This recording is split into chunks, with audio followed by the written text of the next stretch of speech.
Former US President Barack Obama delivered the annual Nelson Mandela Lecture. Obama said in his lecture that Madiba's focus on human rights remains a key lesson for the world. Mandela's successor, Thabo Mbeki, joined President Cyril Ramaphosa and other former presidents in strongly defending Madiba's legacy. Mbeki rejected any notion that Madiba sold out during the negotiations preceding the advent of democratic South Africa. In international news that rocked the globe, the mission to evacuate the wild boar football team from a flooded Thai cave finished after the final four and their coach were extracted by elite foreign divers and Thai Navy SEALs. The final stage of the complex operation, which gripped Thailand and dominated global headlines, put an end to the 18-day saga that started when the team entered the cave on June 23rd. Back home, the Economic Freedom Fighters and the Congress of Traditional Leaders of South Africa said they're in agreement that Section 25 of the Constitution, which deals in the right of property ownership, should be amended. This as Parliament's Constitutional Review Committee is holding countrywide public hearings into whether the section should be amended to allow for expropriation without compensation. The Democratic Alliance said the plan by government to attempt to amend the Constitution would chase away investors. King of AmaZulu, Goodwill Zwelithini, also said government should back off from the land issue. The king strongly warned that he would go to the Constitutional Court on the Ingonyama Trust issue if the need arose.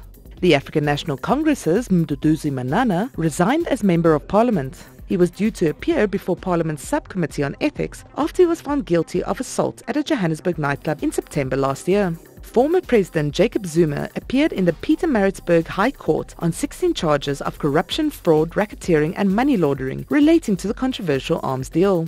Meanwhile, Zuma's son, Duduzane Zuma's case at the Randburg Magistrate Court was postponed to August.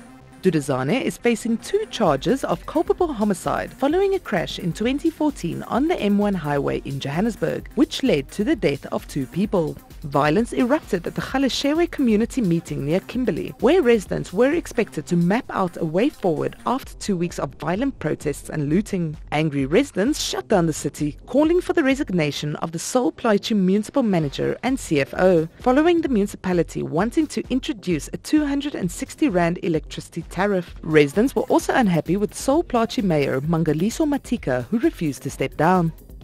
In crime, the South African Revenue Service released a list of 10 tax offenders who have been convicted and sentenced for failing to submit their tax returns. They included former Bafana Bafana soccer star Teko Modise and other high-profile well-known people. In Kulenzo, 11 taxi drivers were ambushed and killed by heavily armed men in the KZN Midlands. The 11 were among 17 people travelling back to Johannesburg after attending the funeral of a taxi owner.